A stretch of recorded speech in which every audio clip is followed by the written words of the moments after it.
It's after dark in Rome, and a man is walking home with his head down. Somewhere above him, a wooden shutter scrapes open. He doesn't look up. That is his first mistake. A second later, something heavy drops out of the black, smashes onto the paving stones a hand's width from his skull, and bursts apart across the street. He stands there shaking. He got lucky. The man who walked that same street 2 nights earlier did not. Now, what exactly came down out of that window?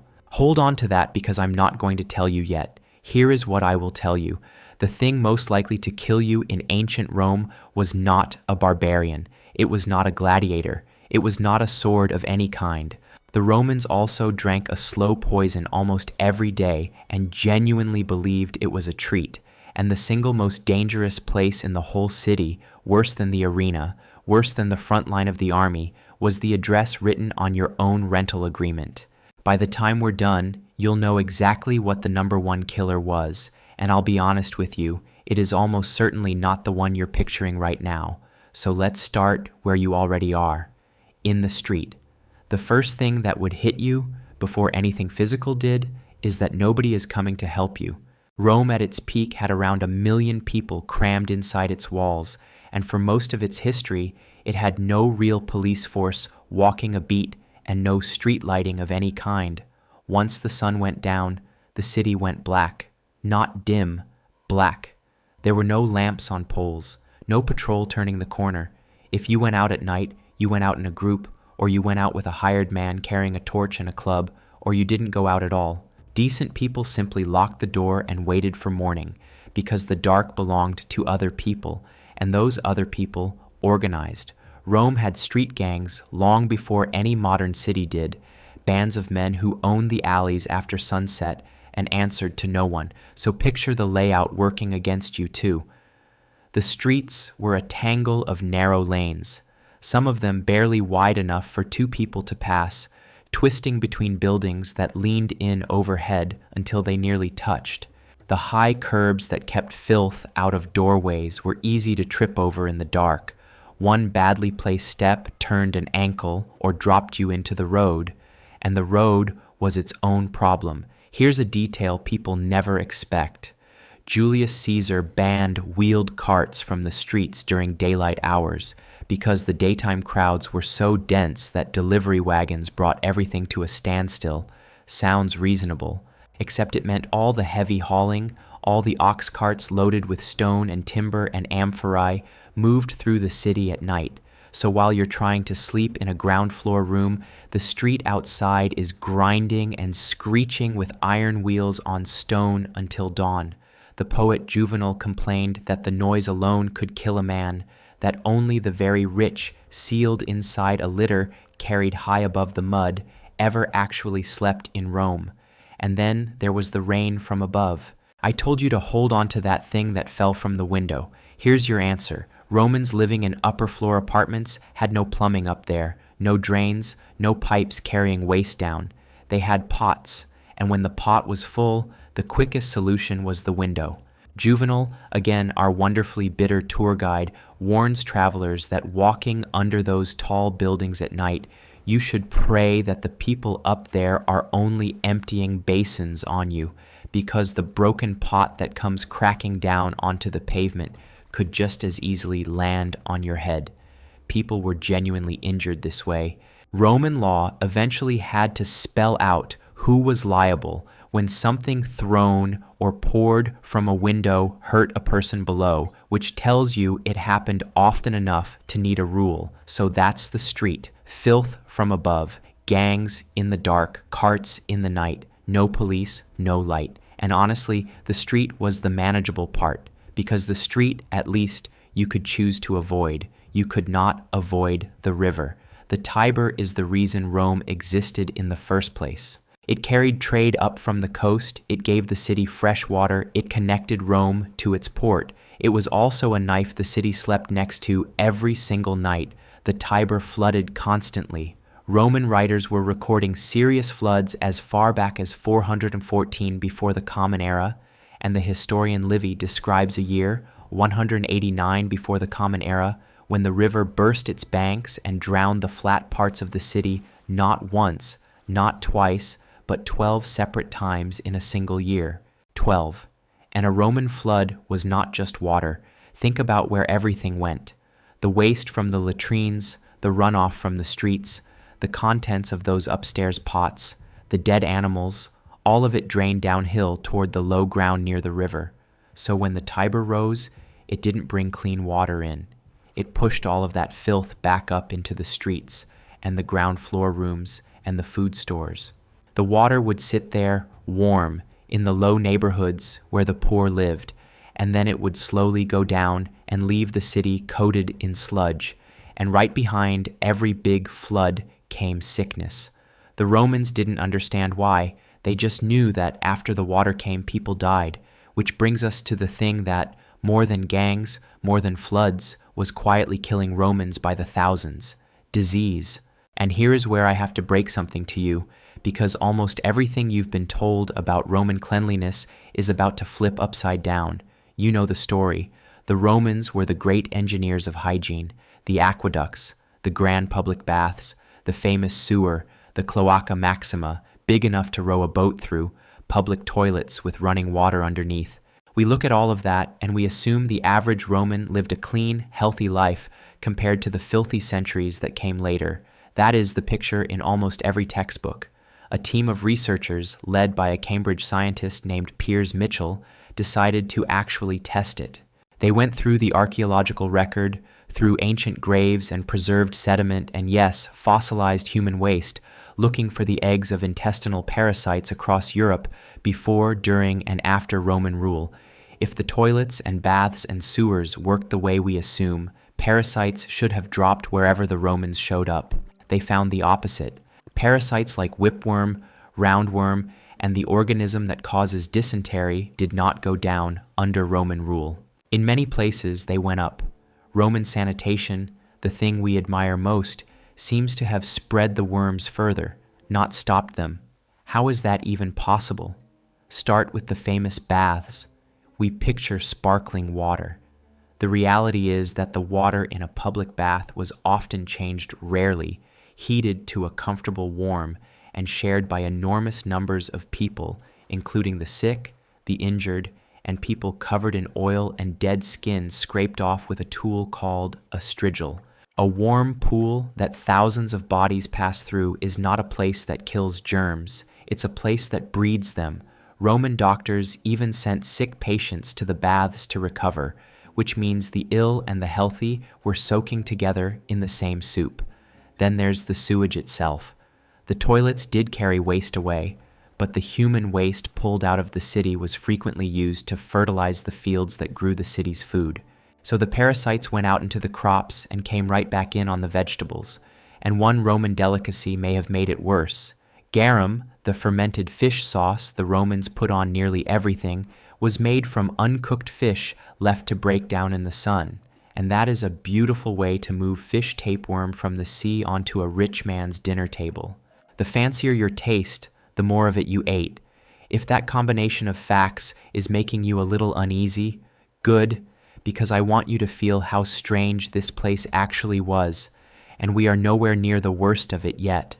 So if you're the kind of person who likes the real version of history, the one that contradicts the postcard, this is exactly the channel to follow, because the single deadliest thing about Roman life is still coming, and I'm going to show you the whole thing.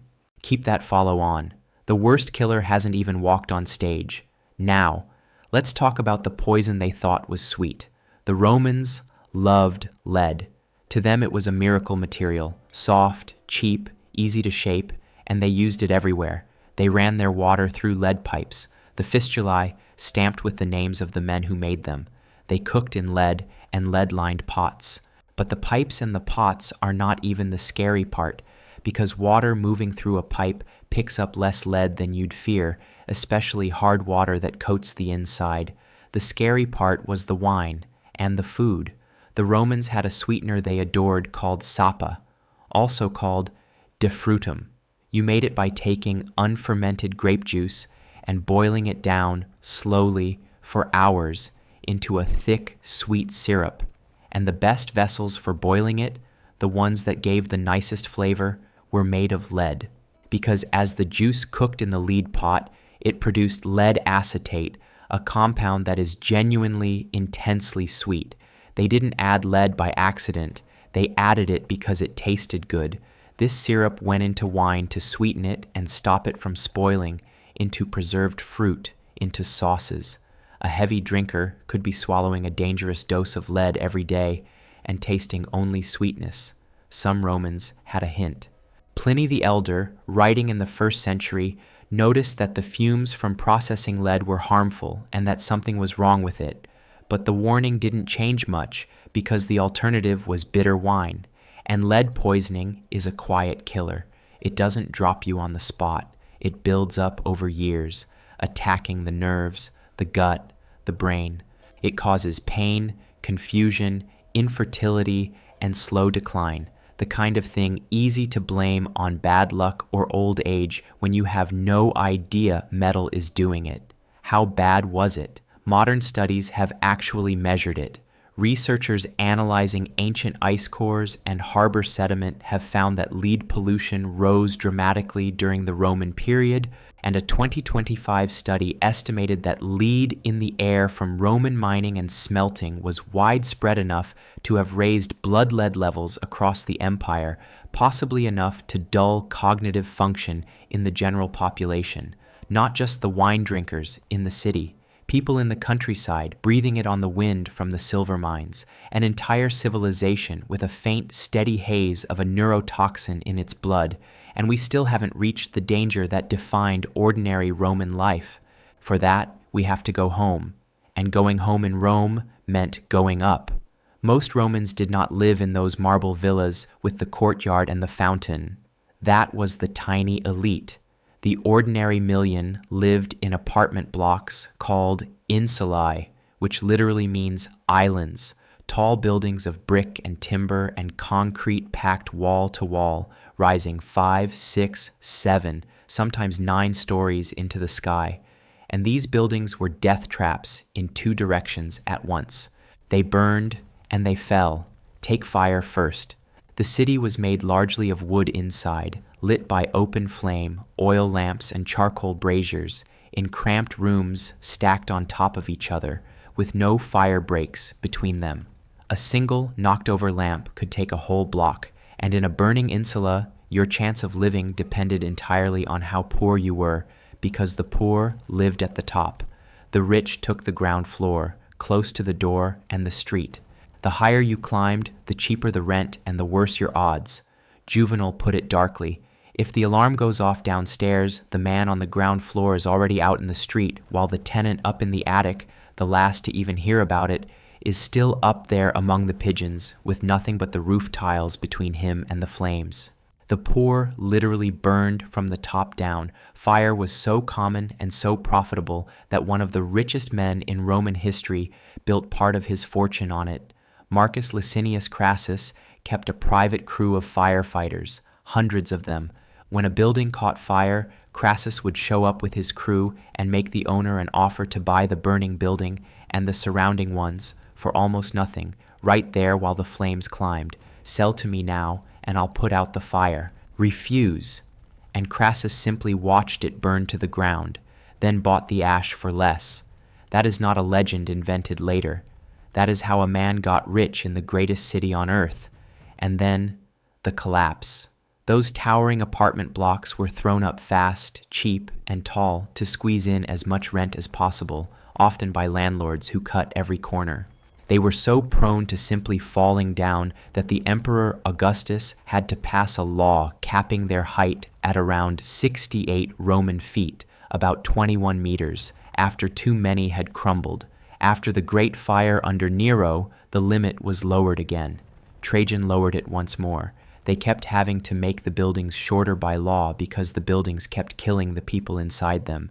The Roman writer who survived this world describes the constant fear of it, living in a city held up, as he put it, by slender props, with the landlord papering over a crack that splits from roof to floor and telling you to sleep soundly while the whole thing leans over your bed. So now put it all together, because here's the answer I promised you at the very start. Here is what was actually most likely to kill you in ancient Rome. It was not the sword. War and the arena were real, but they touched a small slice of the population. What killed Romans in their thousands, year after year, was simply the ordinary business of being alive and being poor in that city. It was the fire in the building you couldn't escape. It was the wall that came down in the night. It was the worm in the water and the fever after the flood and the sweet metal in the cup. Life expectancy at birth in the Roman world sat at somewhere around 25 to 30 years. Now that number is dragged down hard by how many babies died, and if you survived childhood, you had a fair shot at middle age. But sit with what that low number means. It means death was not a rare visitor. It was a neighbor. It walked the same black streets you did. The most dangerous thing in ancient Rome was not a weapon at all. It was an address.